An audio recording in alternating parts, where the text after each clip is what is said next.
excuse me. May I trouble you to close the door, please? I just put this mic on, so don't want to take it off. Thank you. Otherwise, the aircon won't work properly, I think.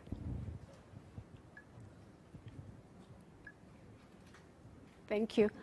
All right, it's 5 past, so I think the recording would pick up from now. So this morning we talked about the expansion of Mongol Empire and political, social structures of pastoral societies, etc. So after Chinggis' death, his empire splits into 4 functionally independent realms. However, they are still they still communicated fairly well, and you know, it's still the offshoots, 4 offshoots of a complete empire. So then there will be China, and parts of Mongolia became the empire of the Great Khan, or in Chinese would be the Yuan dynasty. Yuan dynasty.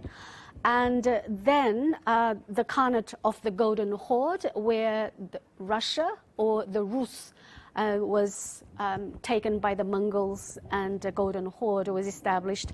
And then to the south would be the occupation of the Persian territory. It would become the Ilkhanate, and in the middle, the Chagatai Khanate. Chagatai Khanate, in various forms, continued until early 17th century in the Xinjiang Uyghur Autonomous Region. I mean, now called the Xinjiang Uyghur Autonomous Region, but Xinjiang region in China, and also part of Kyrgyzstan. So, well, this is not a terribly scientific kind of way to call this, but you all know what is Pax. So this time that when the Mongol Empire was divided into 4 could be probably referred to as Pax Mongolica, that is unified administration, although divided into 4, but with close connections and interactions. This helped to a smooth communication and a commerce, as well as a period of relative peace. And this started from Chinggis' time, and also linked Christian, Muslim, and Chinese worlds in one so-called Pax Mongolica.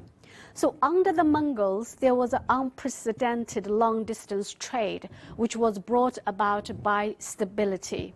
And also we talked about the fact this morning that while the Mongols sacked some cities and some oases, they did it sometimes because of the local resistance, but sometimes also strategically in order to divert the trade routes so that trading hubs would be at places where they could take control of and manage and administer better and keep an eye better.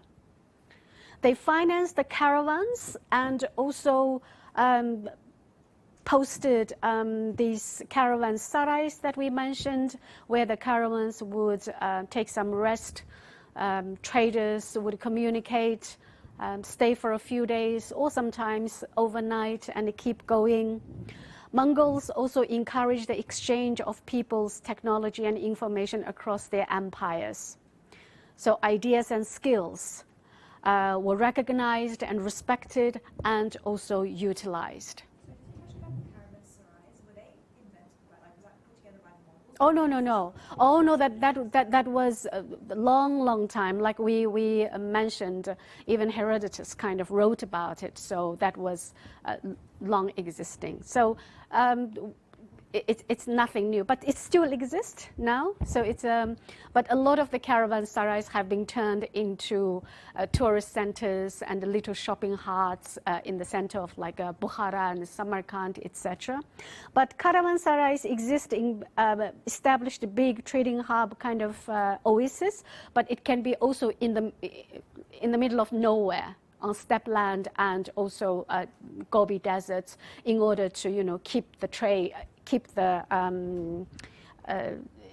the journey going, and also it is a place where they get supplied by both goods and also they let goods go. It's also a changing hub as well.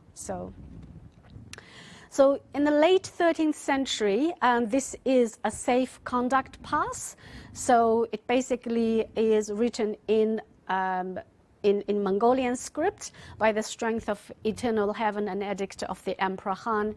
He who has not respect shall be guilty. So this is a collection of Met Museum. So it is a kind of pass that people could use. And according to Weatherford, the Mongols made culture portable. It was not enough to merely exchange goods because whole systems of knowledge had to also be transported in order to use many of the new products. So sometimes it could be the voluntary migration of skilled people, like skilled migrants, but sometimes it could also be forced allocation as well. The forced allocation of the skilled people, artisans particularly, didn't just happen during the Mongol period. It also happened during the Timuride period in Central Asia, now what we know as Uzbekistan, and to some extent also in Xinjiang, but particularly happened during the Ottoman rule as well. In the Ottoman Empire period, especially in the 15th and 16th century, especially under the rule of the Suleiman the Great, he really called upon the best artisans and architects, particularly from Europe, come to help build and design mosques and minarets, etc. So from Europe, the exchanged goods would be mostly honey and horses and glasswares and slaves. But from Southwest Asia, textile, rugs, incense, not license, sugarcane, also finished iron and gold products. From South Asia, spices, gems, perfumes, textiles. And from East Asia, gunpowder, pockets, porcelain, silk, maritime technology, paper making, printing, tea, firearms, magnetic compass. So all these things were constantly in exchange. And the horses, of course, would come from West Asia and Central Asia as well. So I actually saw this item 3 years ago when I went to London to attend a conference, and I was just walking around and ended up at this privately owned Kojold gallery. And they have this not just amazing impressionist painting collection, but also collection from Central Asia. And one of these items was from the late 13th century, from the Ilkhanid period, the Persian-Mongol period. And this could be considered as the earliest lady's purse, like properly. I mean, it's just amazing. And then the details, the metalwork, and they depicted feast and musicians. It's a small kind of purse, but the detailed kind of art crafts is really amazing. So again, according to Weatherford, the only permanent structures Chinggis Khan erected were bridges. So that's no architecture, no houses really, but that doesn't mean that that more the puristic Mongol sense. But once Mongols settled in Golden Horde, Ilkhanid, and Yuan dynasty, of course, they engaged in, and also Chagatai kingdom as well. This was more during the Chinggis time, not the latter period when it was divided into 4 empires. Both, especially in Ilkhanid and Yuan dynasty, the Great Khan, as well as in Chagatai, the architectural development was just amazing during that later period of Mongol rule. But during Chinggis Khan's time, according to Weatherford, is very much about bridge. So more bridges than any ruler in history. So the Mongols brought German miners to China and Chinese doctors to Persia. They spread the use of carpets everywhere they went and transplanted lemons and carrots from Persia to China, as well as noodles, playing cards, and tea from China to the West. this probably could be a little bit disputed. The spreading of noodle, and to some extent, people also argue a pizza from the east to Italy. Probably it was during the, most probably during this Mongol period. And some people argue it was brought along not by the army, but probably by Marco Polo, for example, the pasta, the making of pasta. They brought a metal worker from Paris to build a fountain on the dry steppes of Mongolia, and they financed the building of Christian churches in China, Buddhist temples and stupas in Persia, and Muslim Quranic schools in Russia. So the Mongols swept across the globe as conquerors, but also as civilization's unrivaled cultural carriers. So probably, instead of saying, if I were Weatherford, probably I wouldn't say the Mongols, but probably the system that they created, that they promoted, contributed to these circumstances, the tolerance, the acceptance, and the non-discriminatory attitudes to people, different people, but also different cultures, as long as there is something that can be utilized and benefited from. So these are the Mongol empires. Again, give you a better idea. So this is the Khanate of the Great Khan. So that would be the Yuan dynasty. And at that time, it incorporated the Mongol steppes as well. And then this was also the time that Tibet, not entirely, but on and off, was kind of not entirely part of Yuan, but had very close connections to Yuan as well. And then there would be the Chagatai Khanate here, and then the Golden Horde, as well as the Ilkhanate there. So when it comes to the Great Khan, or the Yuan dynasty from 1279 to 1368, lasted for about 100 years. So Kublai was the one who established it. Kublai was the grandson, one of the grandsons of the Khan of Khans. He ruled entire China. Well, entire China, when we are thinking about, we shouldn't think about the current territory of China, because during Yuan's rule, current Xinjiang was not part of its territorial control. So we were talking about the China proper part, and also plus Mongolian steppes, and established the Yuan dynasty.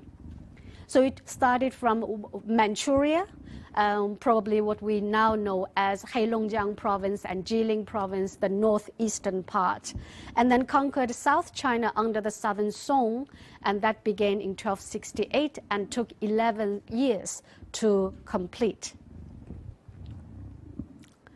Song loyalists, that was the previous dynasty, continued to fight against the Mongol armies in the far south until the last emperor perished at sea, and then the last general also lost his life. So Kublai managed to institute Mongolian rule effectively, as evidenced by few major insurrections occurring during his 100 years rule. So again, he was quite an incorporating and tolerant Khan. So Kublai's rule of China can be reflected through these measures. So government is administered by Mongols and non-Chinese advisors. So he had this kind of distrust towards his Chinese civilians, the conquered subjects. Again, with the Mongol tradition, allowed religious freedom. And also Mongols perceived China as just one section of their vast empire. And they classified the population of their domain in China into some hierarchical orders. So it is quite racist, as a matter of fact. So the Mongols would be the highest tier. And then the non-Han, mostly the people from Islamic and Turkic-speaking background, would be the second tier.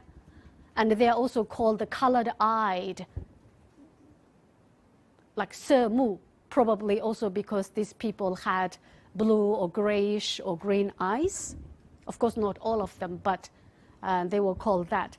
And then the Han Chinese, then southerners, southern Chinese people from Fujian province and then Guangdong, etc., were tiered as the lowest. So extremely, in this regard, racist attitudes. And they did have distrust kind of attitude towards Chinese Confucius scholars and officials. However, also tried to fit into the Chinese traditions to some extent.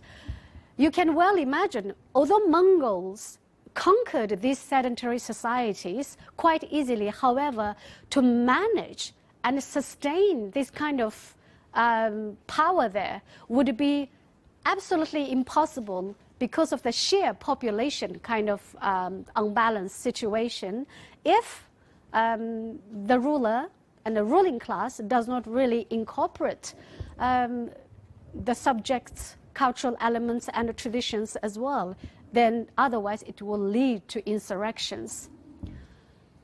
So some of the measures he took is restore the rituals at court. Initially, he probably didn't like it, but later Khans, like Confucius rituals, etc., to some extent Buddhist rituals as well. And Kublai himself gave his second son a Chinese-style education, adapted and borrowed many of the traditional governmental institutions of China, like the Department of Historiography. This is the amazing, beautiful things about Chinese consecutive dynasties. They always had a department of Ministry of Historiography that scholars sitting there, historians, and asked by the emperors to write down their history. And of course, this is quite a narcissistic kind of endeavor, of course, in order to consolidate the power and say good things. Many Islamic, shahs and khans also did that. European emperors also did that. Kings did that too. But Chinese imperial dynasty had a very, very kind of systematic approach towards that. And that's why in a minute we're going to talk about Chinese history is also very much not just talked about themselves. They also picked up many people in the vicinity that didn't have written script of themselves, but the Chinese wrote them down. Sometimes could be, not very factual, but they did write it down about these people's customs and their dispositions and how they looked, etc. And that gave the contemporary historians a lot to look into through all these chronologies. And they also built temples for ancestral worshipping practice. Mongols, through the shamanistic practice, there is not much ancestral worshipping. It's not part of the shamanistic practice, although spirits is believed and kind of revered, but not necessarily the kind of ancestral worshipping. And the beneficial policies to peasants, including fixed taxation policies, so to keep them well fed, but at the same time, the balanced taxation policies and also trade, the trading posts throughout the Mongolian empires, so that also benefited and then enriched the revenues as well, increased the revenues. And unwelcoming to peasantry interest, and that is the labor obligations. That was during the Yuan. And previous Chinese dynasties also imposed this obligatory, free, non-paid, kind of just a slave labor, several days a month to work for the government, like digging up the canal, but not paid. It's just like a slave labor. It actually existed until quite recent decades, even during the socialist time, really. And I think only about 15, 20 years ago, the Chinese government, now the current government, forced the local administrations to get rid of these free services. But during Yuan time, especially because they were engaged in these huge projects in building canals, for example. And it was also during Yuan time that Beijing was assigned as the capital. They moved from Chang'an to Beijing, and they called it Dadu, or the great capital. So because Beijing was also closer to Mongolia. Prior to that, it was always Chang'an, or very close to Xi'an, for about 13 dynasties stationed their capitals there. So the Mongols changed the capital from Chang'an to Beijing, and continued until now, of course. So food for thought. So these are the things, again, that we can connect, especially if you are interested in politics and sociology, etc. So were the Mongols colonizers of China, or simply one of the integral parts of China's imperial dynasties? Not just the Mongols, but also the Manchus, that is, who established the Qing dynasty. And of course, in China, in recent years, especially in the past 3 decades, it became quite a big phenomenon on TV and in media that is making all these period dramas and period films, such as this one, The Legend of Kublai Khan. And they were extremely successful. They have these millions and millions of viewers and high rating as well. So many movie stars became successful through portraying princesses and emperors, etc. The most popular ones, ironically, was from the Qing dynasty, the Manchu established Qing dynasty, but also from the Mongol period. So, and some also from Tang dynasty, which we are going to talk about later on. So, yes, but of course, Chinese government would, the narrative is, well, this is integral part of Chinese history, because Mongols are one of us. They are just one of our ethnic minorities. And Manchus are also one of our ethnic minorities. But there is a lot to think about that narrative. So gradual weakening of the Mongol Empire, then overextension and spending. Struggle between nomadic lifestyle and also need to settle. This was particularly referring to Chinggis Khan's extended territory. They never set up, for example, centralized government rule. I did mention this morning that actually when they sacked a city or conquered a city or a province or a region, city-state, they typically would just move on and keep conquering and then leave the managing role to the local prince or administrator. Constant infighting for power, especially in between the grandchildren. And Kublai Khan failed to conquer Vietnam, Burma, Cambodia, and Japan. Inability to control China without considerable force. China, just the population, just sheer population in compared to Mongol, and the very different history, social structure, political structures was just too difficult to carry on. And eventually, Yuan dynasty in China was taken over by Ming.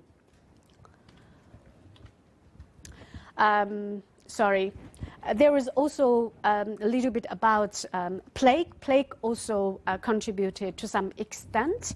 And the bubonic plague in southwest China, it happened since the Tang period. The origin is still very much disputed. Tang would be from the 7th century, 8th century, so much, much earlier than Yuan. Animals infected, then people. Caravan could also be infected, of course, because there was no quarantine. Well, there were quarantines then, but just there was no lockdown like we are going through. So caravans would still be on the move. So there was this outbreak in 1331 in Yuan, China, through trade and military. And this plague killed 5 million. For example, 90% of people in Hubei province were killed, 90%. Hubei province is one of the most historically and also now populated provinces in China. And also, a few years later, the Ilkhan ruler of Persia and the Middle East, Abu Sa'id, also died of plague. And that was during the war with the Golden Horde. See, although they were all Mongolian ruled, Chinggis' grandchildren and descendants ruled, but they were still fighting one another. And so this might be the signaling the beginning of the end of Mongol rule.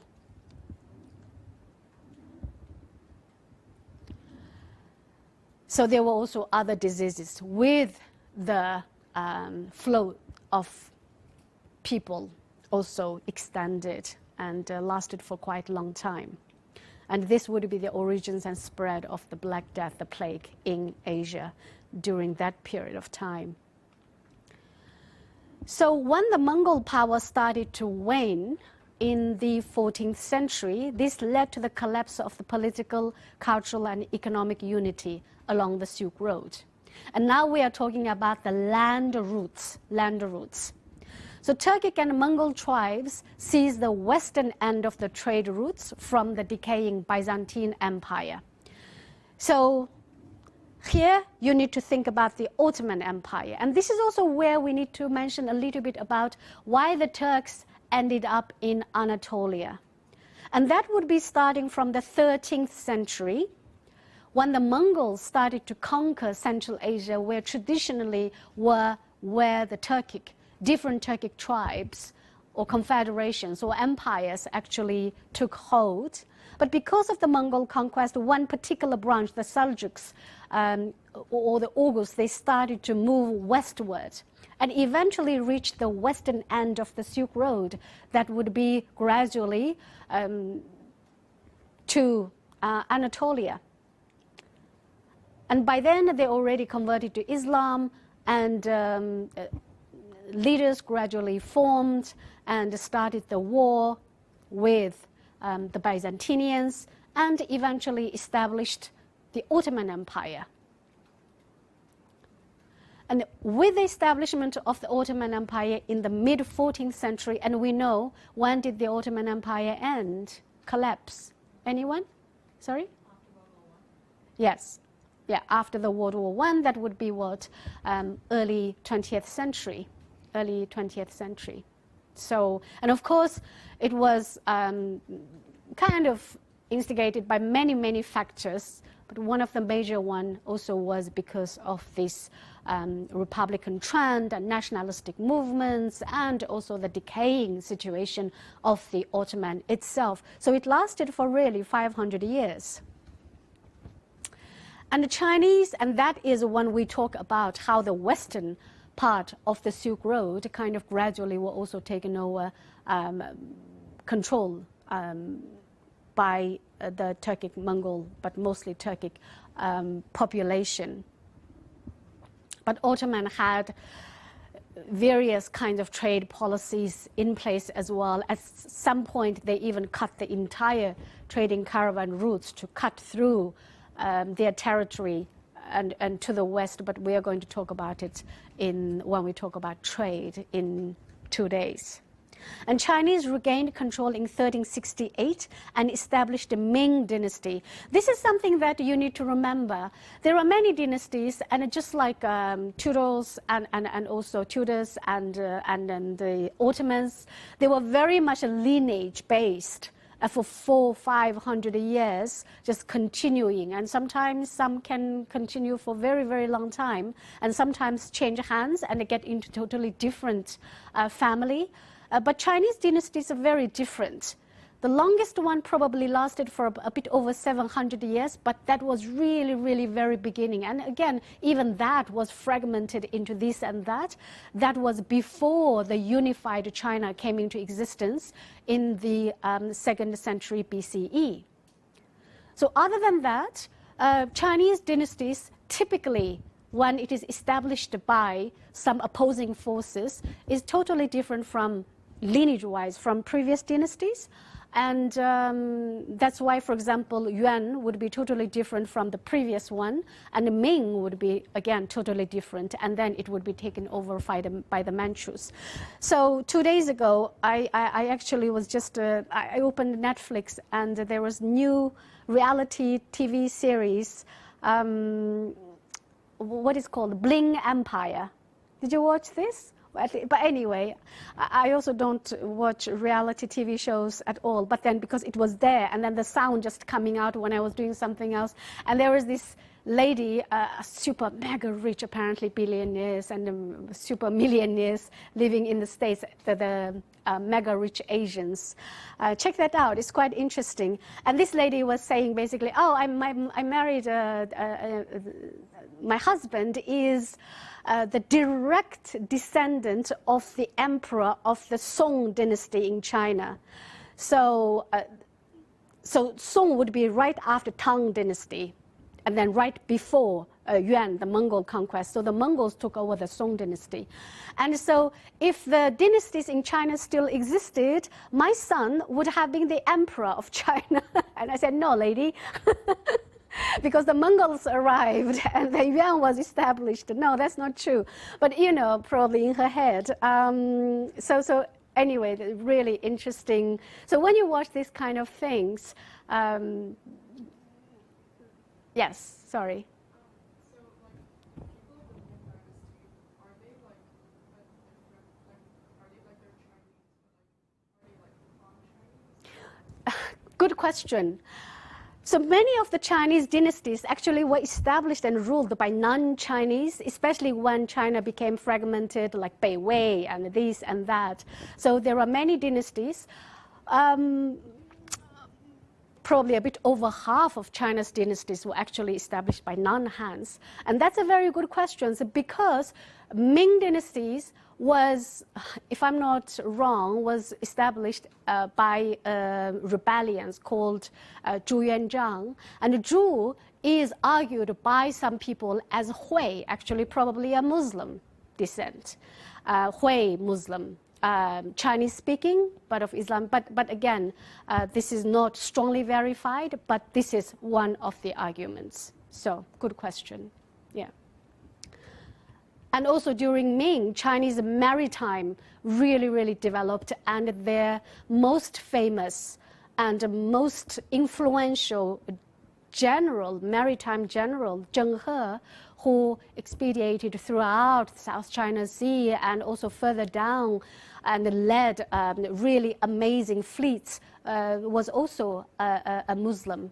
He's a Muslim eunuch, actually, interestingly, so, but a general. So, in any case, then through the Battle of Kulikovo in the late 14th century, the Russians got their country back, so Golden Horde was dismantled. While Mongol rule started to weaken, Iran remained divided until the arrival of Timur in 1381. And that would be the Timurid period that more belonged to the Central Asia and Persian territory. As for the Chagatai Khanate, that was controlling what we now know as Xinjiang and also Uzbekistan and parts of, southern part of Uzbekistan, but also Kyrgyzstan. They eventually also subjugated to the Timur's rule. Timur is another Turco-Mongol who claimed himself to be the direct descendants of Chinggis. And starting from late 14th century up until late 15th century, that would be considered as the Timurese period in Central Asia. And I did mention one of the princes who was driven out of Uzbekistan, eventually settled with his entourage in India, re-established himself, and established what? Do you still remember? The Mughal kingdom, the Mughal empire, the Islamic empire in India. So that's how Timur actually connects to that. But then the eastern part, that would be the Xinjiang region, what we know now, continued in one form or another as the Chagatai, not later called the Yarkand Kingdom, for example, by different names, but remained until the 17th century. So again, this is after Yuan dynasty, this orange part would be what is Ming dynasty. And from this Ming dynasty, then Qing would conquer Ming, the Manchus, in the early 17th century, and it would be the Qing dynasty, the Manchus, who would dramatically expand China's territory. So this is from this morning, and let's look at China and its neighbors to the west.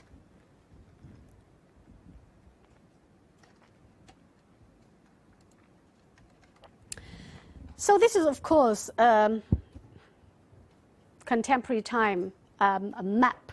So what we now see is this lightened part would be our central concern.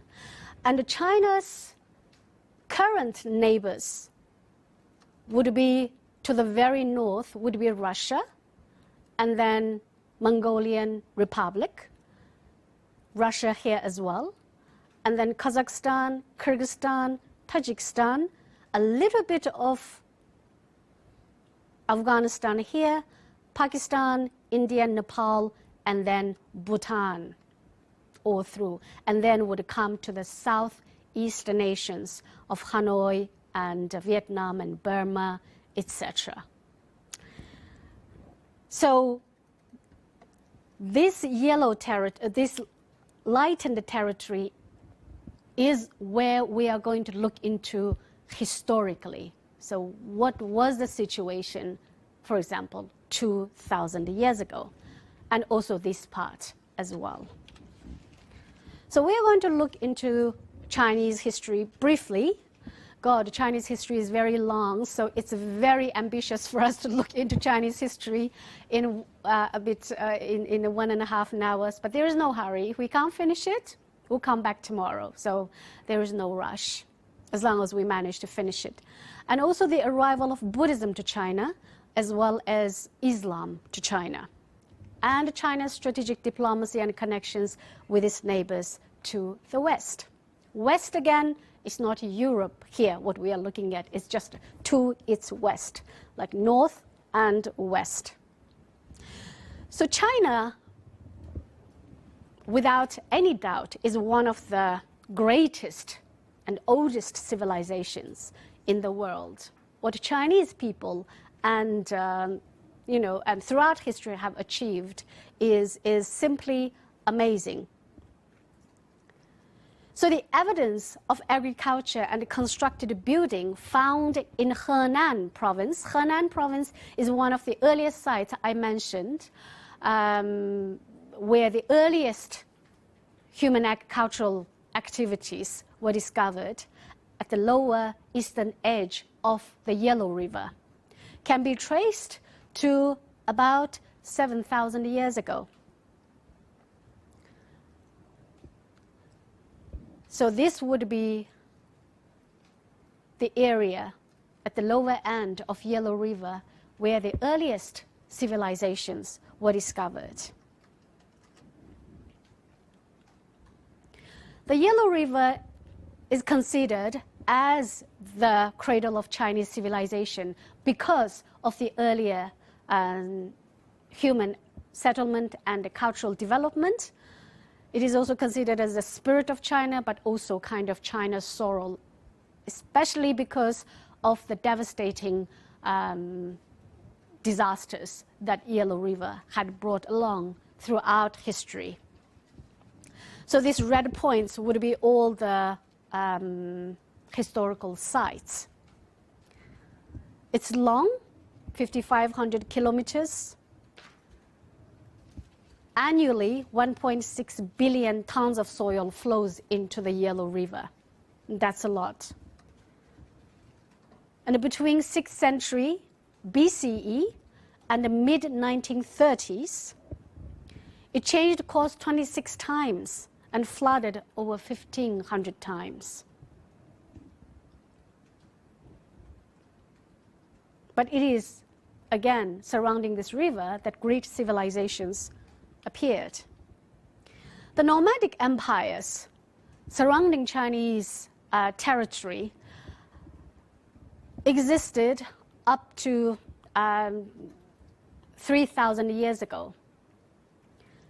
And probably one of the earliest nomadic empires that we could trace would be the Scythian Empire.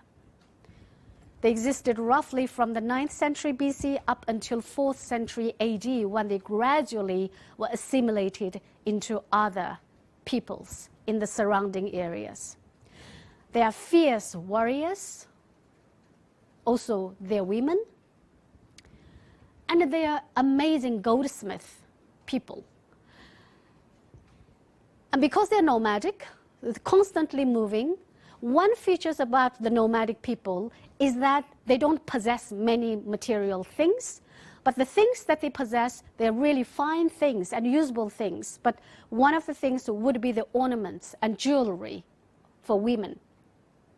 And the Scythians are fine jewelry makers, especially from gold. And hence, not just their craftsmanship, but also artistic development was quite jaw-dropping. And they also engaged in some trading activities with the settler societies. And I am going to talk about this in the trade seminar. But this is more just to give you an idea. And the Scythians didn't have direct connection with the Chinese, and they also didn't pose direct threat to the Chinese, because there was this Xiongnu was doing a kind of a buffer, playing a buffer role in between the Scythians and the Chinese territory. So the role of Xiongnu for the Chinese was not just as a menacing enemy.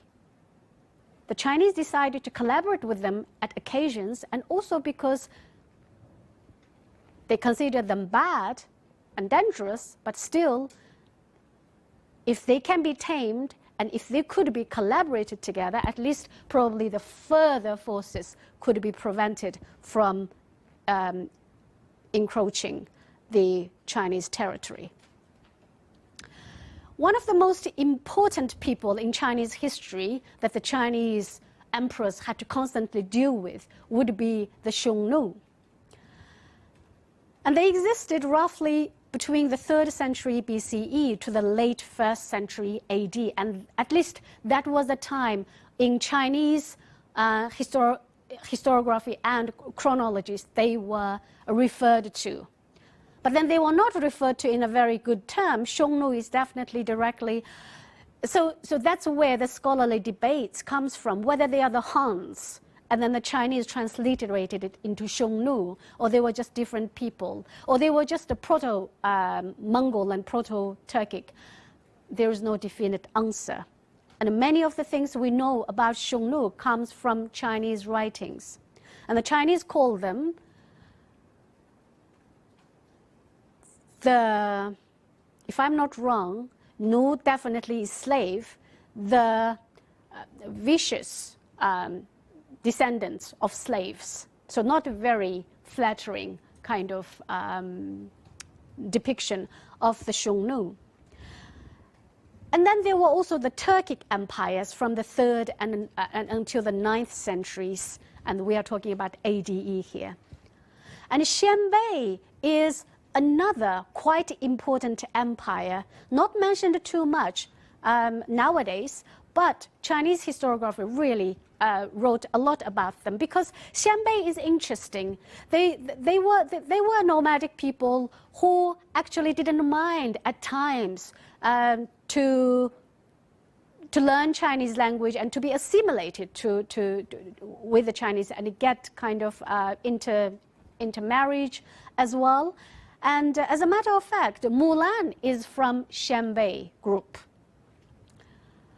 And I will show you some more material later.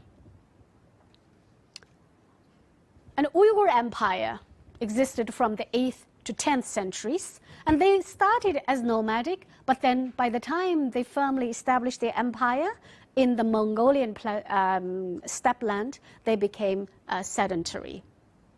And Tibetan Empire would be from 7th to 10th centuries. So from this map, we can see this is the Chinese Han Dynasty. Chinese Han Dynasty was the first unified Chinese dynasties. Until then, China was very much fragmented within this confine around Yellow River. And this would be the Xiongnu Khanate, or the Xiongnu Empire, and up there the Tungusic people. Tungusic peoples, their language would be more closer to what the Mongols and then the Manchurians speak in contemporary time, more the prototype of the Mongol and Manchurian language. And those would be the hunter-gatherers from Siberia, and then the Turkic tribes would be around here. And then eventually the Xiongnu would just dissipate, and the Turkic tribes would take over. And the Tibetan peoples, or at least the Proto-Tibetan peoples, would be living in the Tibetan plateau. So Poulieblanc, historian and sinologist, he argues that it is a truism that China possesses a wealth of historical writing unequaled by any other country before modern times. And this is true. And Chinese people were historically very good at recording and writing down the history, as I mentioned earlier. This gentleman, Sima Qian, he is really important in Chinese history.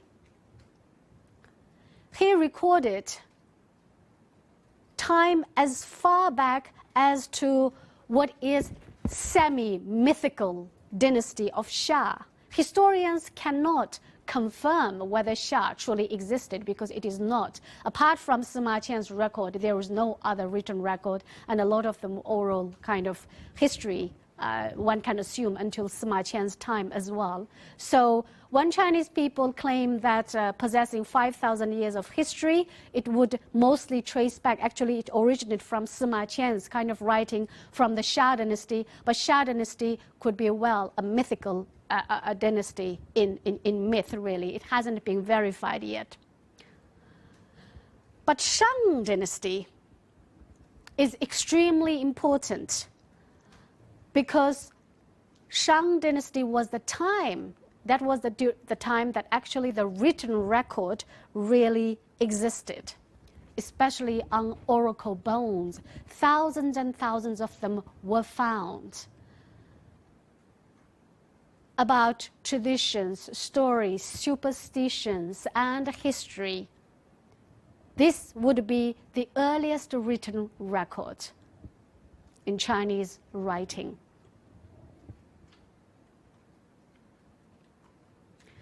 Then there would be the Zhou dynasty, but Zhou dynasty at the later time also would be represented by spring and autumn period, as well as warring states period. The warring states period were very much represented by these city-states, and they were often infighting.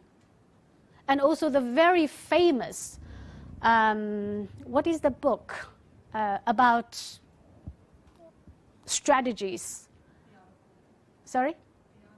The Art of War, of course. The Art of War was, particularly would be many examples would be using from that time when these city-states were fighting one another. As a matter of fact, the earliest section, starting point of the Great Wall was built up by one of these city-states to warding off one another. Again, it is at the kind of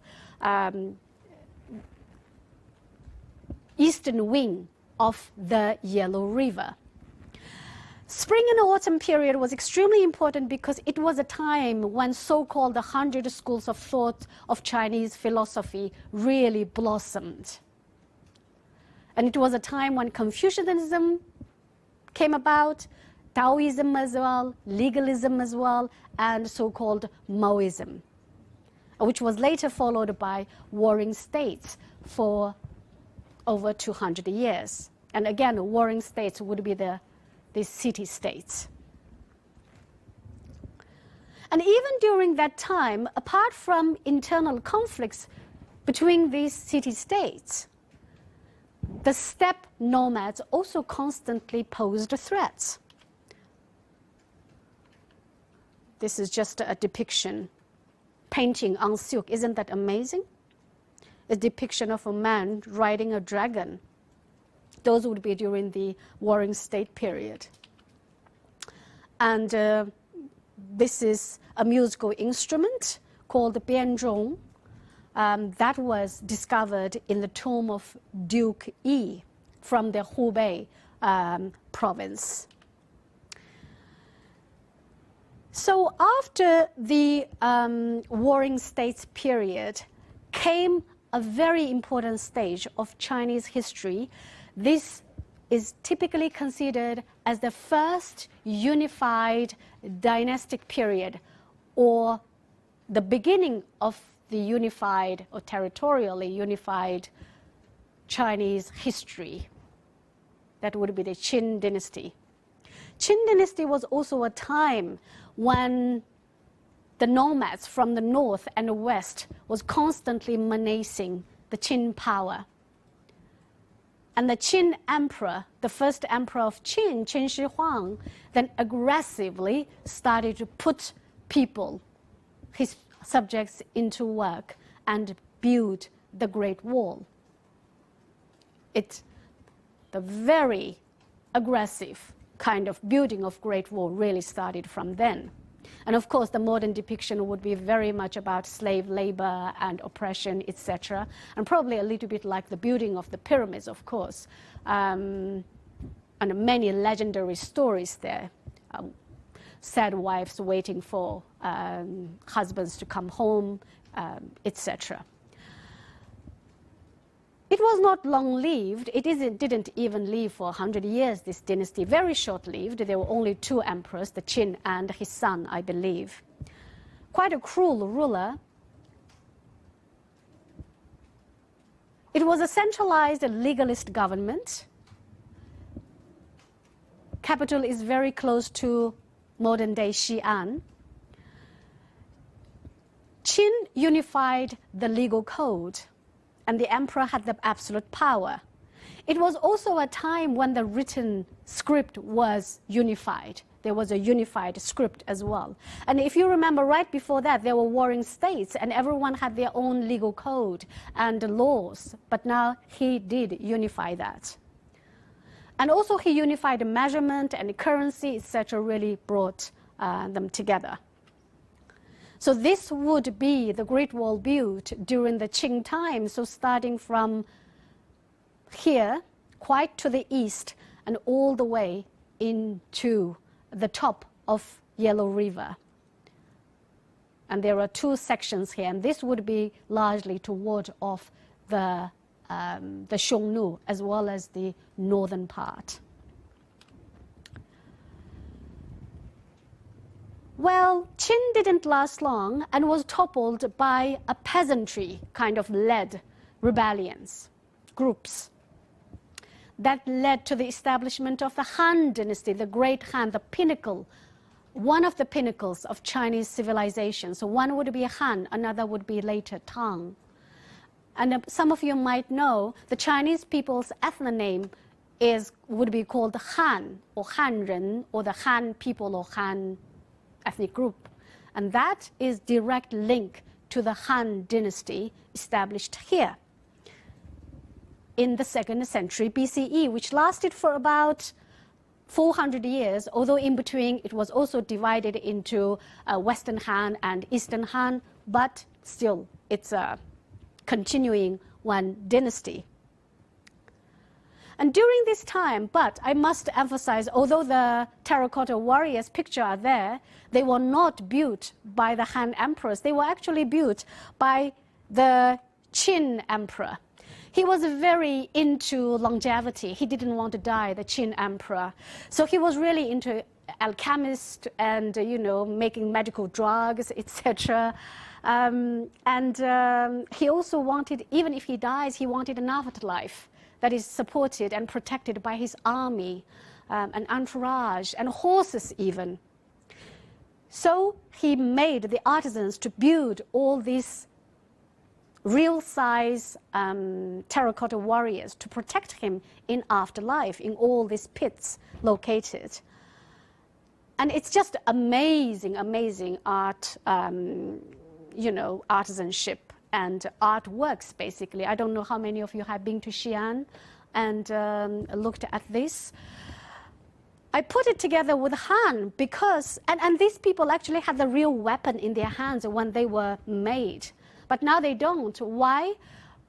Because when the rebellions came, when the rebels came and plundered, they discovered, they knew words were going around the vine, leaves, and then they found this place. They put fire. And these pits were kind of supported by wooden frames. So the wooden frames, like you can see here, how they were burnt. And they were burnt, but because they were made from clays, the soldiers didn't burn. And then the rebels took away the weapons and used for their own benefit. So the weapons were not there anymore. And they went against Qin Emperor. And then real-size horses were there too, so not many women or children really, they were just soldier terracotta warriors, so quite amazing, quite a scene there. So the Han rebels, they took over Qin and established the Han dynasty, which lasted 400 years. And the Han dynasty time, this 400 years, was significant in the establishment of policies, diplomatic policies, and the trade routes with people to the west, and especially the nomadic people. And this is the further extension of Han Dynasty Great Wall. So it reached all the way through the Heshi Corridor and reached Donghuang, and also the so-called Jade Gate, the Yumen Guan.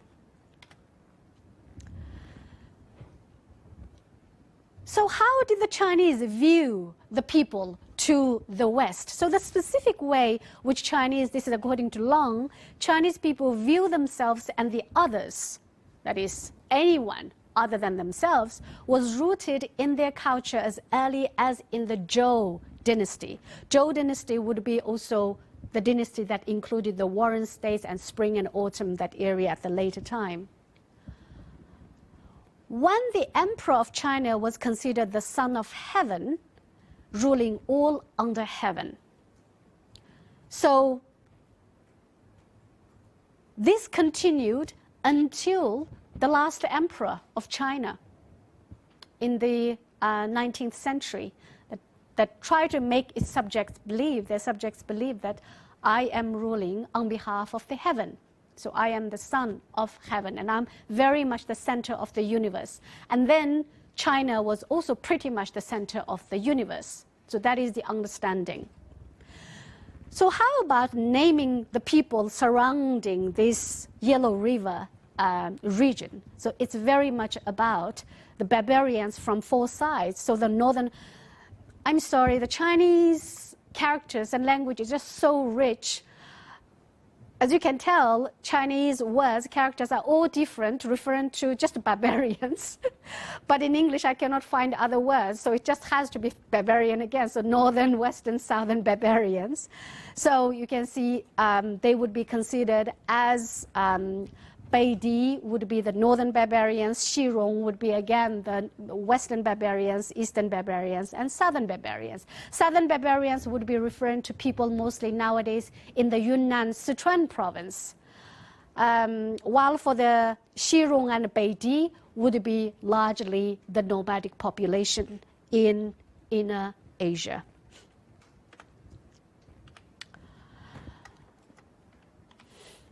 So who are the Xiongnu? We mentioned a lot of times. So again, the map shows you this is the Han Dynasty, and the Xiongnu Khanate is very much right to its north and west. So basically nowadays the Mongolian steppe and also northern part of Xinjiang as well. The Xiongnu was nomadic people largely roaming around in the Mongolian steppe lands. They're possibly Proto-Turkic, but the matter is still being debated. Simply, we don't know what kind of language they spoke. Chinese has some descriptions in their history books about chronologies, about their looks. Again, not very flattering, but they did mention about big nose and probably blue eyes, but simply don't know. From the 3rd century BCE, they controlled the large steppe. Entire empire extended west as far as the Caucasus. That would be what we now know as Armenia and Georgia. They were active in the areas of southern Siberia, western Manchuria, and the modern Chinese province of Inner Mongolia, Gansu, and Xinjiang. Gansu would be where the Donghuang Caves are located. So Western historical sources refer to all the different nomads from Central Asia who appeared in Europe in the 4th century as Huns. So many scholars have speculated that Attila the Hun was descendant of the Xiongnu who had migrated westward. But again, there is no definite proof of that. So until we know for sure, we'd rather think that they are probably different people.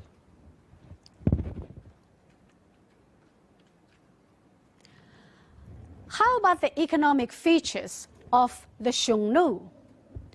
So Xiongnu's are the economic situation is unstable. Again, we talked about this many times, dependent on herds. When disease breaks, especially when they have interactions with the sedentary people, and the war, infighting, but also fights with the settler communities. Military strength was important to extort goods and gain trade benefits from China, where China is a sedentary and agrarian society. Politically, Shan Yu is the leader. And first Shan Yu, who established confederacy and unified the Xiongnu's, would be Mao Dun, a guy called Mao Dun. And Shan Yu you would know from Mulan, of course. They are well organized and autocratic when dealing with foreign affairs. They are federally structured internally. Shan Yu's power was limited by the tribal leaders within. So it's partly democratic. He cannot just say, okay, I'm, well, very different from how he's portrayed in Mulan. So it's still, there is a little bit of democratic process going on. In the eye of the Chinese, they, really had this kind of violent dispositions and reputation.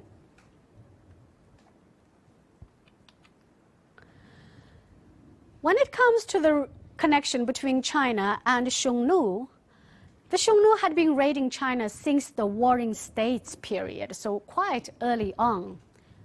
As soon as they gathered strength and became quite strong. One of the western border states of China, that is Zhao, this is one of the city-states, adopted trousers, like the importance of trousers, as I mentioned earlier, in order to, they adopted from the nomads to battle the Xiongnu on horses. Foreign clothing and cavalry was introduced in China already during the Warring States period. However, they still couldn't compete with the Xiongnu because China simply couldn't keep up with the horses and the cavalries as well. But they continued to bother people and power in the Central Plain. The Central Plain, here we are talking about, again, the Yellow River region, well into the Han Dynasty period. To remind you, the prosperous Han Dynasty that lasted for about 400 years. Meanwhile, Me Dun, that is one of the most powerful Xiongnu Shan Yus, united his own tribes like what the Chinggis Khan did, ended the internal fights, and he also bringing other nomadic tribes into the confederation.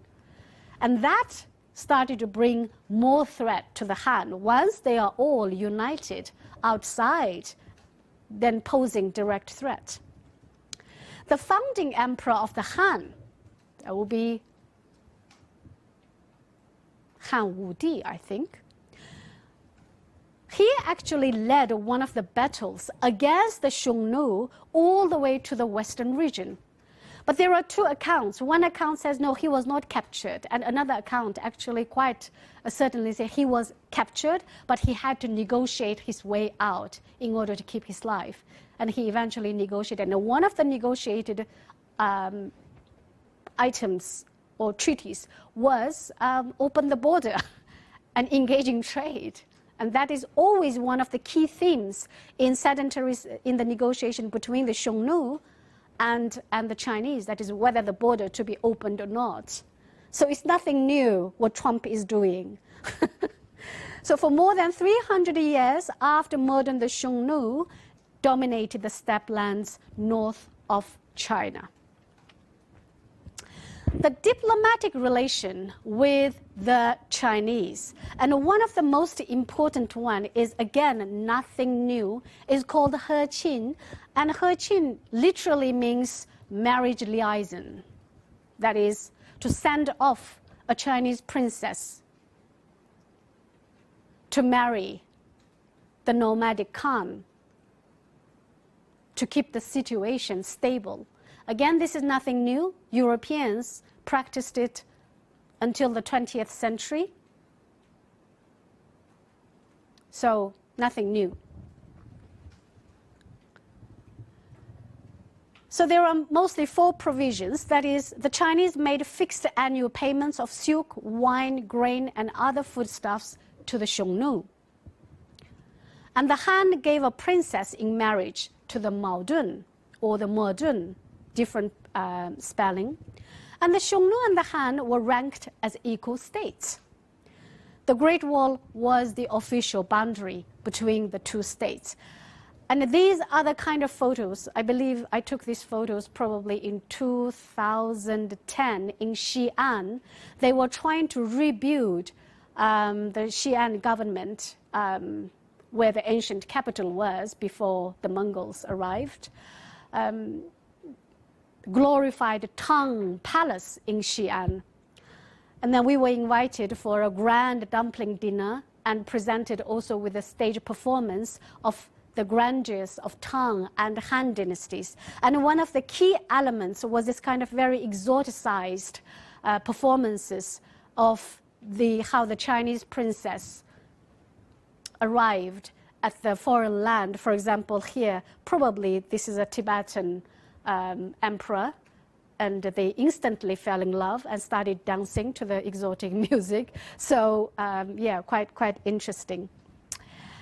But things were not that glowy and beautiful. And you can imagine the distress of these Chinese princesses chosen to travel thousands of miles and to be married to a barbarian. And one of the princesses was Wang Zhaojun, who was sent away and to get married to a Shan Yu.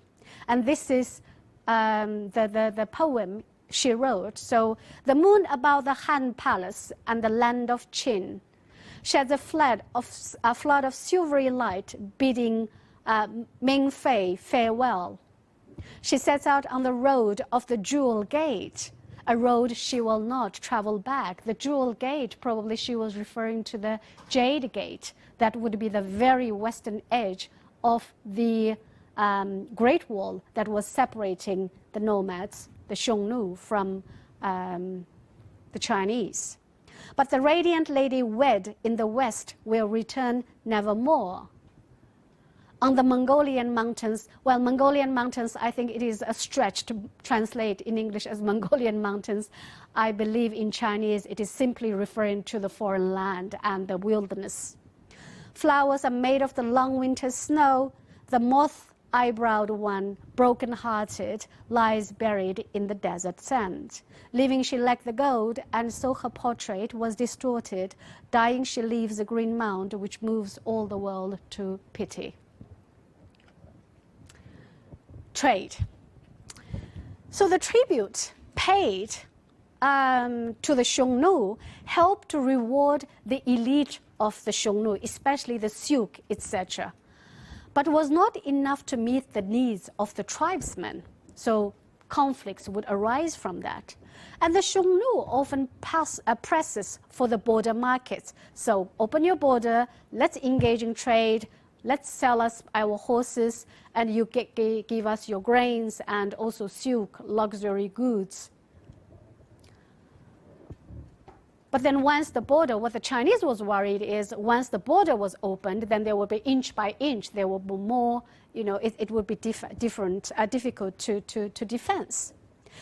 But then there was opposition from the Han court to intensify trade. The Han court, especially the Confucius scholars, they'd rather just seal it off and have nothing to do with them.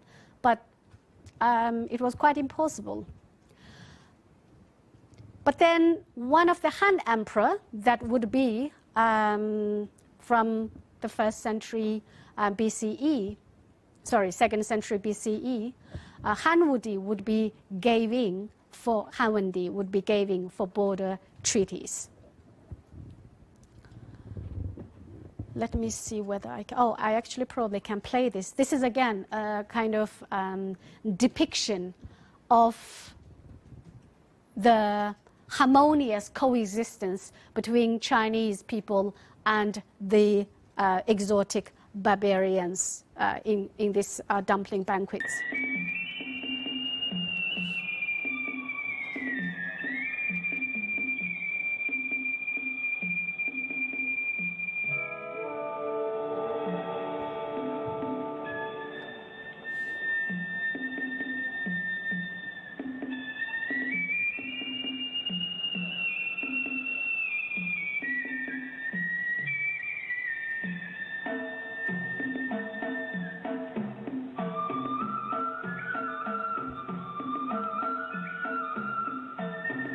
Yeah, that's the putting in all the elements together, and this was supposed to be the princess arriving at the exotic land. So the peaceful existence was important, especially through the trading activities for both sides. It was to the Chinese advantage to continue these foreign relations with the Xiongnu so that they have the Xiongnu as a buffer with the regions beyond China, as I mentioned earlier. So it is better to have Xiongnu at least in good relation than just to push them off so that China would be facing both Xiongnu but also the outside forces, but at least to keep the others at bay by engaging with the Xiongnu. It was to the Xiongnu's advantage as well, since it meant that they can be the leader of the nomadic tribes with a stable supply. So as long as they keep their tribal confederations happy. But the Xiongnu did not take the peace treaty quite seriously as they continued to raid the borders of China. When it comes to the policies of Xiongnu, it was more a frontier strategy that would force the Han court to negotiate. There would be violent raiding deep into Han territory to terrify the Han court, alternate between war and peace to increase the amount of tributes and trade privileges granted by the Chinese. Also refusal to occupy Chinese land even after great victories. So basically come, raid, and leave. And they are not interested in land. They have plenty land. They have plenty pasture land. But they are not interested in agricultural activities. So what's the use of having any extra land?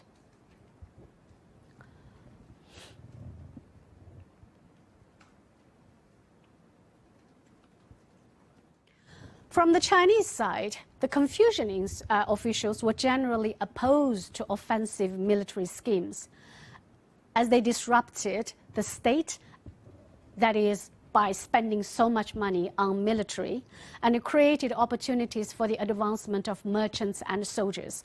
In Confucius' ideals, merchants are very much despised and looked down upon throughout Chinese history.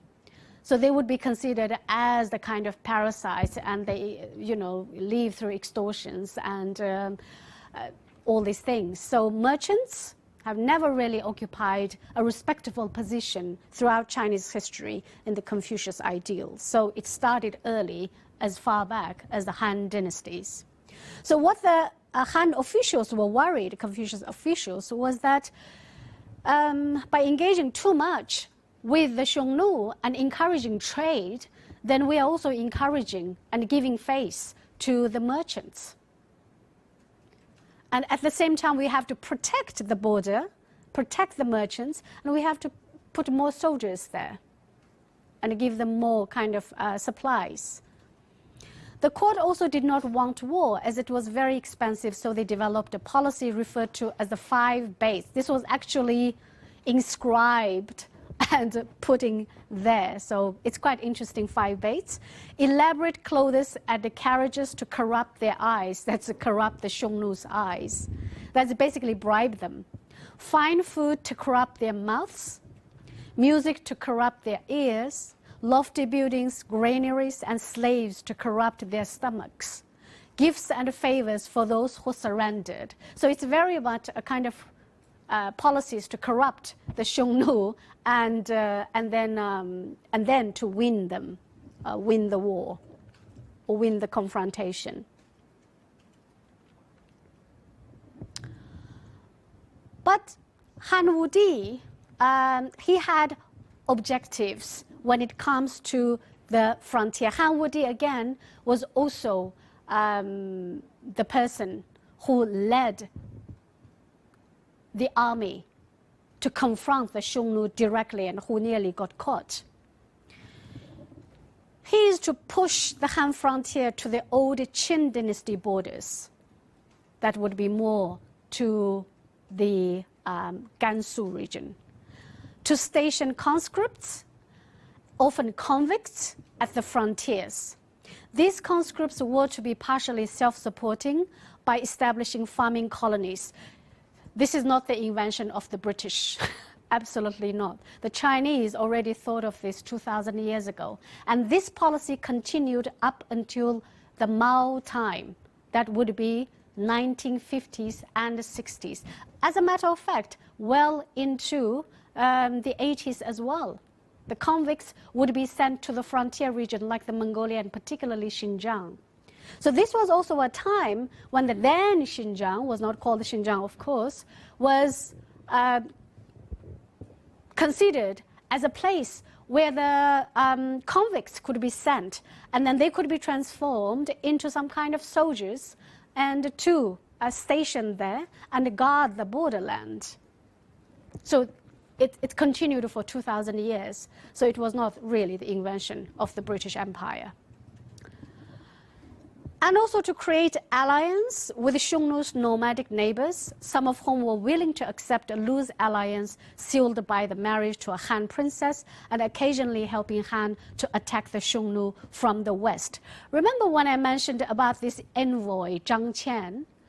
He was actually sent by this emperor, Wudi, to the western land, cross-passing the territory of Xiongnu and gain alliance with the other nomadic tribes like the Yuezhi, for example, and to gain their trust. And they wanted to, after forming the alliance, to attack the Xiongnu from 2 sides.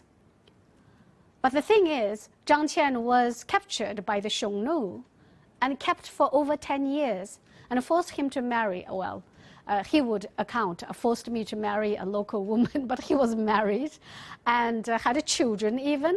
But then eventually after he gained some trust and he escaped when he could move about freely, and then returned to Chang'an, where he reported back to Han Wudi, and just to absolutely everyone's astonishment how people live there, what people ate there, what the animals ate, and then all these blood-sweating horses, etc. Absolutely fascinating.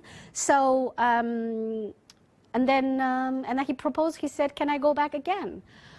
You know, to formally establish any connections. But then the thing is, when he eventually reached Yuezhi, these people, they already gave up. They said, no, we don't want to fight them anymore. We're just going to move. So he didn't really establish the kind of alliance to fight the Xiongnu, but he did bring back a lot of informations, first-hand informations. Yes, so that's during that time. So the efforts were made to form alliance. And also to move the Han troops into the Tarim Basin to cut off the right arm of the Xiongnu to prevent them from linking up with the Qiang in the Tibetan borderland, and also to stop the revenue the Xiongnu received from the Turks. So the Turks were also quite active at that time. And also to destroy the Xiongnu's power on the steppe eventually. So by the 2nd century BCE, the Han pushed the Xiongnu across the Gobi Desert, but 20 years later, the Xiongnu were back again at China's borders. So it is very much just a retreat and then advance kind of situation. How about the Yuechi? Yuechi, or in Chinese historiographies, they were recorded as Rouzhi people. They were people belonged more to the ancient Indo-European groups. They spoke Proto-Indo-European language and probably looked also as such. They moved around quite a bit. Initially, they occupied the territory of what we now know as Gansu region and also further west and north.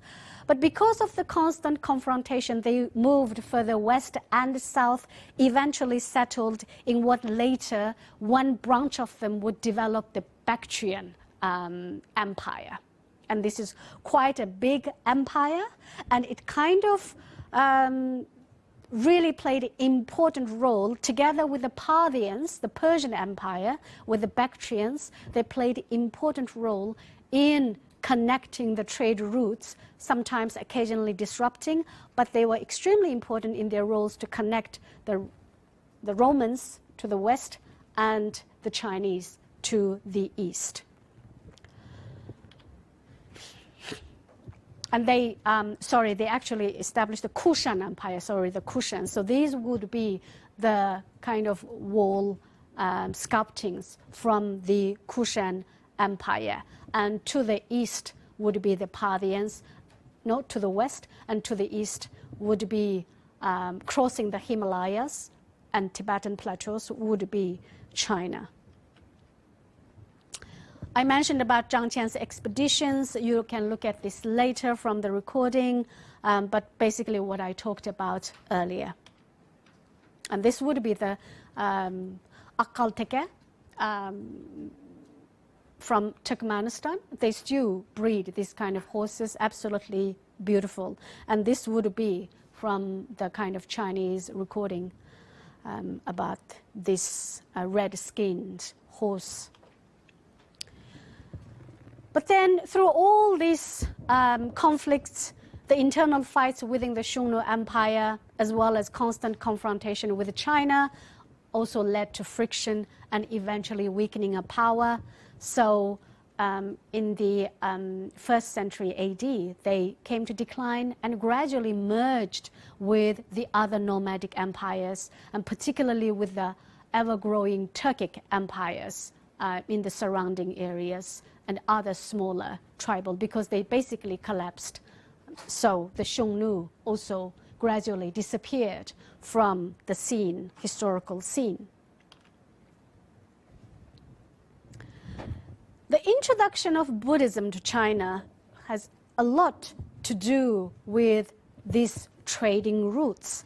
Scholars believe that the most plausible theory is that Buddhism reached China from the greater Yuechi, those Indo-European people of northwestern India. And at that time, they already would be moving from Gansu and the further northern region down across all this part, and then arriving to northwestern part of India, and took the land route to reach Han China. So Buddhism arrived in China really over 2,000 years ago, very, very early on. After entering into China, Buddhism blended with early Taoism and Chinese traditional esoteric arts, and its iconography received also blind worship.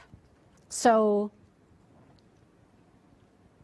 this would be the travel of Xuanzang, this monk from Tang Dynasty, all the way to India to get the Buddhist script. Eventually he would succeed and come back with a lot of scrolls. And then in Xi'an, in one of the pagodas that the emperor would build up, kind of a library, and he would be translating all the scripts into Chinese. And with the arrival of Buddhism, very much indigenized, and there would be also building up of Buddha caves, statues as well, and monasteries. And Buddhism gradually would take over Taoism and other indigenous beliefs as well in its population. But we always need to bear in mind that ideals such as Taoism, it's hard to say that they are religious beliefs. It's more kind of philosophical approaches to life. We might understand them in such ways. So to call them religion, China's indigenous religion, is a bit stretching the limit a bit, but Buddhism definitely incorporated these elements in it in China. So even for the worshipping spaces, they're often kind of blended together. If you go to a Buddhist monasteries and temples, they always also often have the Taoist monks and this and that actually in the worshipping space as well. So it's not very cut that clear. So the China's artistic development, especially in painting and sculpting, etc., very much had great influence and developed within the Buddhist traditions a lot, and also architecturally as well. Further spread of Buddhism would be through trade routes that converged in Chang'an, the capital.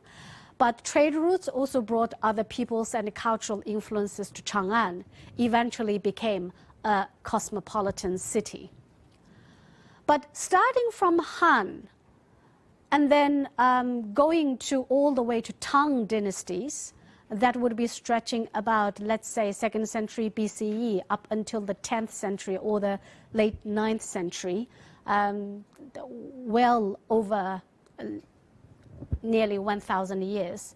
It's really the time when Chinese culture consolidated itself and made significant impact in the latter part of the dynasties, the next 1,000 years. So another very important empire and dynasty in Chinese history would be the Tang, starting from early 7th century and until early 10th century, stretching about 300 years. Tang really carried out a program of territorial expansion. It stretched out from China proper around the Yellow River region further to the western region. It avoided over-centralization. It also combined Turkic influence with the Chinese Confucian traditions, especially in its culture, especially in its popular culture, as a matter of fact, and elite cultures. So one of the reasons, possibly because the founding father of the Tang dynasty, his mother was again of Mulan's tribe from Xianbei, so a kind of Turkic-Mongol kind of combination. So in that case, again, we talked about how Xianbei people were very kind of, they were not divided into two sections of opinions, I guess. There were also times when they were extremely resistant to Chinese encroachment and also being assimilated, but at other times they were quite happy to accept Chinese culture and language, etc., and intermarriage as well.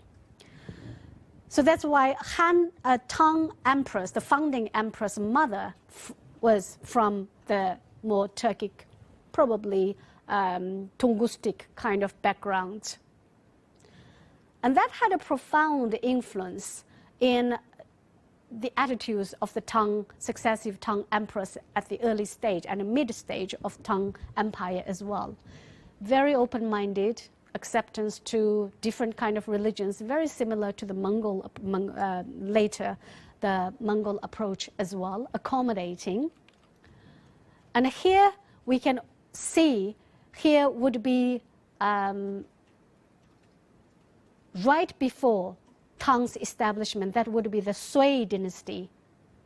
Sui was also quite prosperous dynasties, and especially in the field of artistic expressions and literature as well. And we will talk about that further when we talk about Donghuang Buddha Caves, Sui dynasty. But Sui was taken over by the Tang. And here already in the Sui time, we can see that the Xiongnu already dissipated and was taken over by the Eastern Köktürk Khanate. And Eastern Köktürk Khanate, Köktürk basically Blue Turks. And there is also the Western Blue Turks, Kökturks. And the Western Turks would be more the ones who eventually would gradually moving further to west. And then the Persian Empire at that time was the Sasanians. And this would be taken over. But when the Tang took over, the territorial boundaries were very much similar to this one. And where the Turkic empires were situated would be also pretty similar. And this would be the stations of the Tang emperors in the western region, very loosely stationed military posts. And this would be the territory of Tang, or administered regions.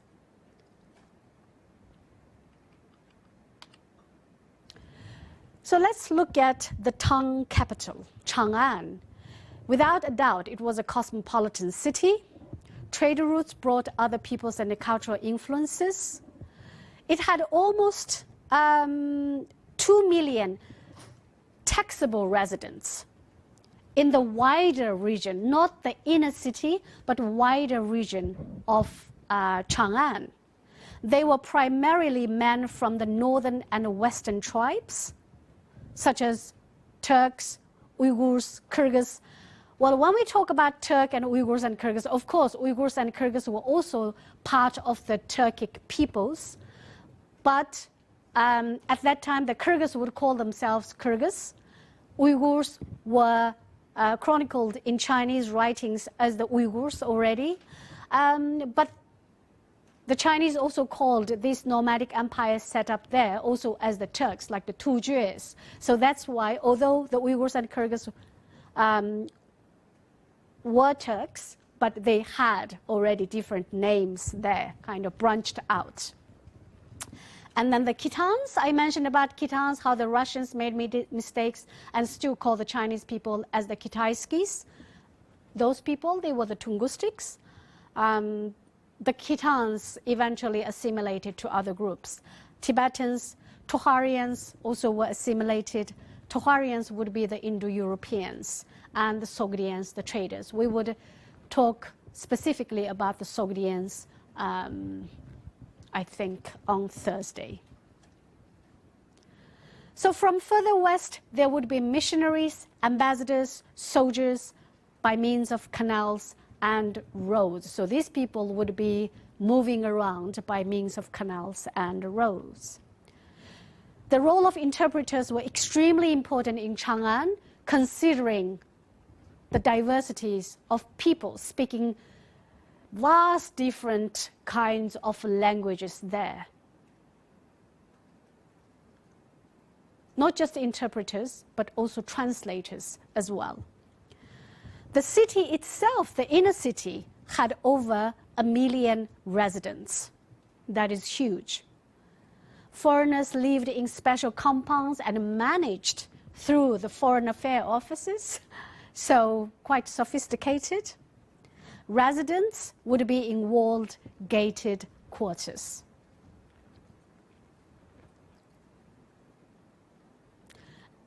And this is Hansen's depictions of the Tang capital in Chang'an, basically the administrative center, imperial city, and the city walls. This is all walled up, and you can tell that on each side there are about, to the south would be 3 gates, and to the west there are also 3 gates, and up to the north there are 3 gates too, but then the entrance to the palace as well, and this is the imperial city, imperial park. There are gates to the west as well, but there is also entrance to the other palaces, monasteries as well.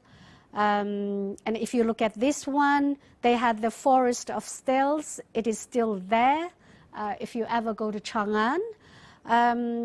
And city walls of Ming Dynasty, that would be from later time.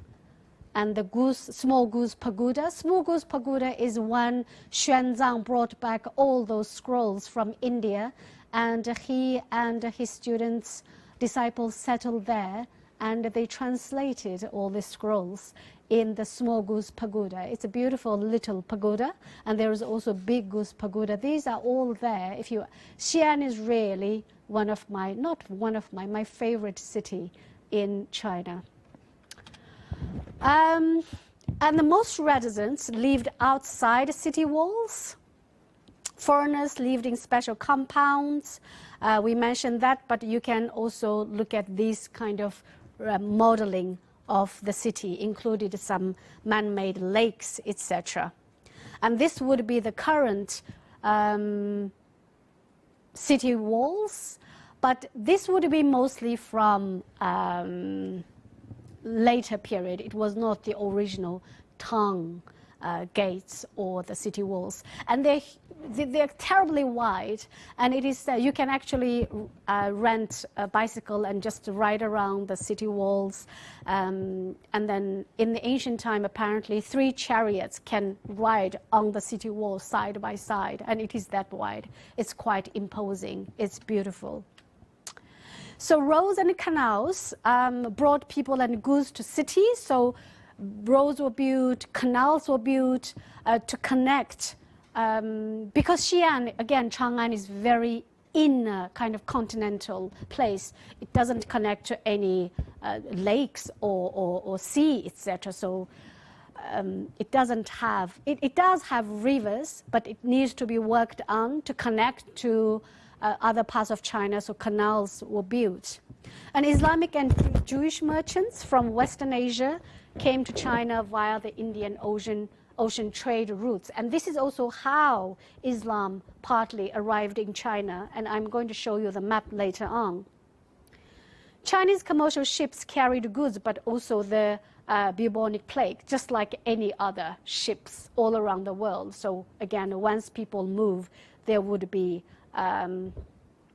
during time of this kind of disaster, always comes together. So Tang's cosmopolitanism, according to Ezhed, was featured in the intense interest in things and people foreign exhibited by the court at Chang'an, which along with the attractions of China brought an unprecedented flux of non-Chinese to the Middle Kingdom, both from other parts of East Asia and also from Western Eurasia. So it's very much the connection. It's some historians basically will argue probably Tang Chang'an was more like New York in 1980s, that everyone wanted to go because it's just so fascinating, and everyone has an opportunity, and it's accommodating, it's accepting, and as long as you work hard, you can have a good life and build up good fortune, and it's fun. So Chang'an probably was like New York of 1980s. So there you go. But in the early mid-9th century, Emperor Wuzong of Tang, he had some different ideas about religions. And he was a staunch believer in Confucianism and also Taoism. And he also had made some bad policies, financially, economically as well. So there was some resistance from people in different parts of China.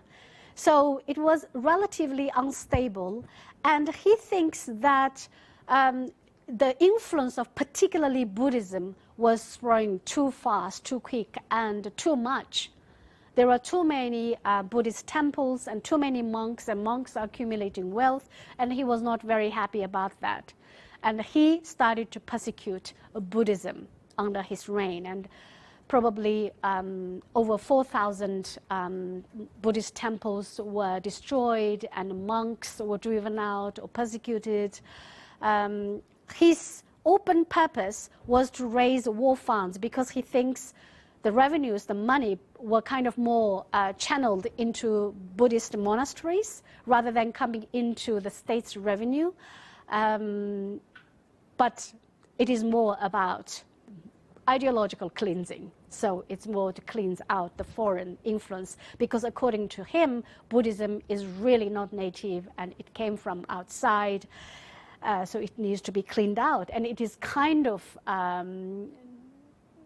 making people, demoralizing people and losing the traditional values, etc. So when a particular kind of idealism is constructed, I think, whether it is several hundred years ago, 1,000 years ago, or just now, it always can have very similar rhetoric.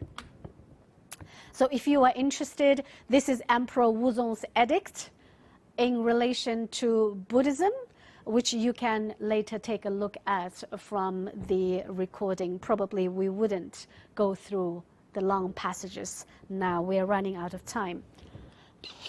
So how about the arrival of Islam in China? And this is, in contemporary time, how Islam is stretched out in the world.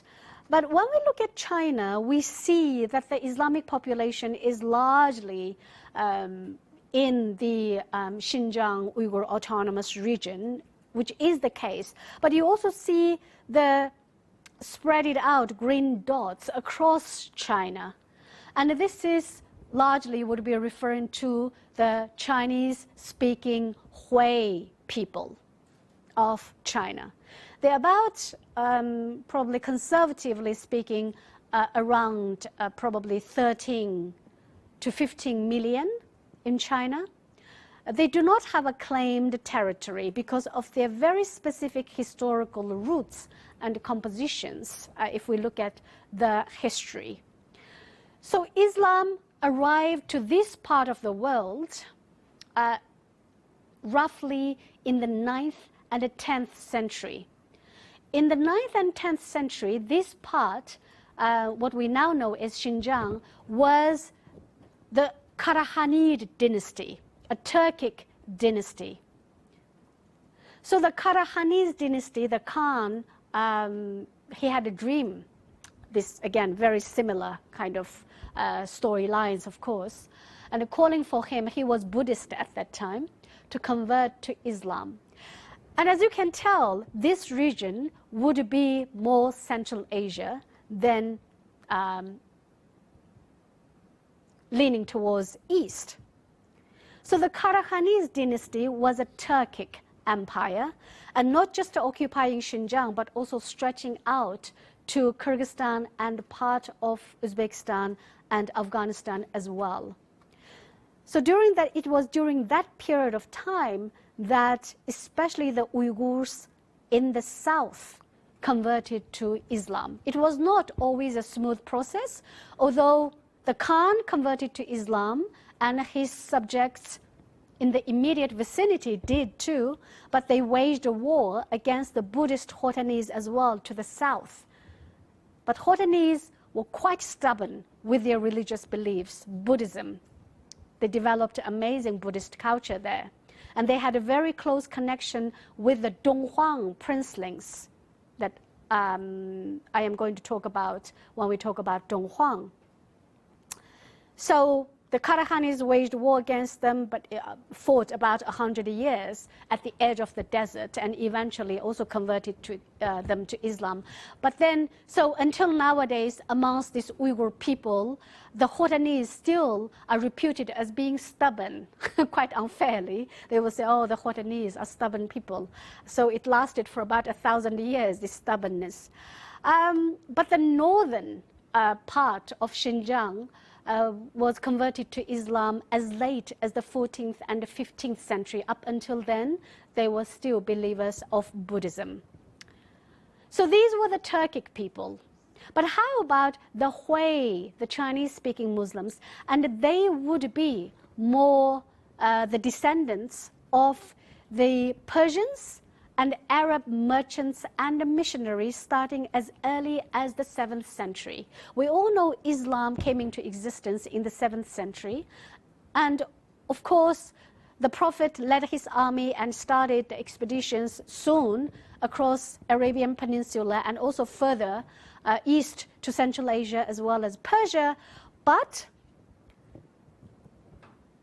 for example, the Prophet's uncle, who was also a trader, missionary as well, took the maritime Silk Road all the way from here and arrived in Guangdong, in the southeastern port city part of China.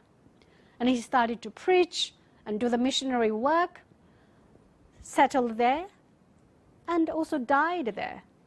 And he also set up a mosque, which exists until nowadays, and I'm going to show you the photos later on. So it is not just the Arabs, but also the Persians. Persians would be mostly traders at that time, again coming through the maritime routes and arriving here.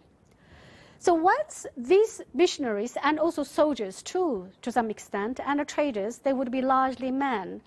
And you can think about the arduousness of these trips, and it's difficult to arrive and difficult to leave immediately. So usually they would stay for a prolonged period of time.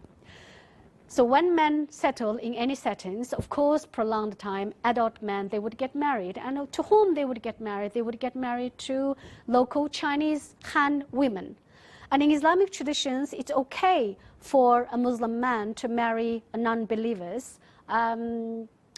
And the relaxed setting, it's okay if they don't convert, that's fine. But generally, women are required to convert. So these Chinese women became Muslim as well. And they had children, and then they settled down properly. Hui cuisine is very much, especially their sweets, their desserts, has a lot of Arab and Persian influence. They're amazing food makers, and they're amazing traders even now. And they are scattered all around China. Although there is a Hui autonomous region, a small region in the central part of China, a lot of Hui people live there. Hui also live predominantly also in the Gansu province as well as in Xinjiang, but largely they are scattered. If you go to Beijing and if you go to a place called Ox Street, Niujie, then it is largely probably 80% Hui Muslim centered there. There are beautiful mosques, etc. And also in Xi'an, in the central part of Xi'an, there is a Hui mosque, grand mosque. It's absolutely amazing, peaceful, but largely Chinese architecture. So Hui people really is the blending of Middle East and China, whether it's cuisine, dietary habits, or belief system to some extent, and even their looks. They largely now look Chinese, of course, but if you go to some places in Gansu and even in Shanxi, in Xi'an, you can occasionally come across some people who claim themselves to be Hui, but then they just have these grayish blue eyes, so quite amazing. And there are some surnames like Shi, most probably would be the descendants of Persian traders. So those people would be Chinese speaking. They lost their Arabic or Persian kind of linguistic connections. But Islamic roots still persist now. So this would be from the 7th and 8th centuries. So this would be the Tang Empire. So Islam would be arriving mostly from the maritime route to China as early as the 7th century. And this would be the Hui people of China. Women in their traditional dress here, an elderly man. And this would be the Turkic-speaking, the Uyghur people in the northwestern part of China. And this is the Huaisheng Mosque in Guangzhou, which was from the 7th century, built initially. But it was expanded gradually, and it even went through a fire disaster, I believe, in the 19th or early 20th century, rebuilt again, but the site was there. It's beautiful. It's absolute combination of here Arabic calligraphy and also the structure inside. We're calling for prayer, etc. The dome was there, but the landscape and architecture was very much Sinicized. It's Chinese. It's a very garden, Chinese garden style. It's beautiful. And this would be further west to China in the Gansu province. No, sorry. This is more Sino-Islamic architecture. So further west you go, it more combining the more Western elements into it. This is the Xi'an Grand Mosque, a photo I took probably, I don't know, 15 years ago, and it still remains the same. And there is a huge, amazing bazaar market outside, and you can have the taste of all this Hui cuisine, both on the street and also in the restaurants.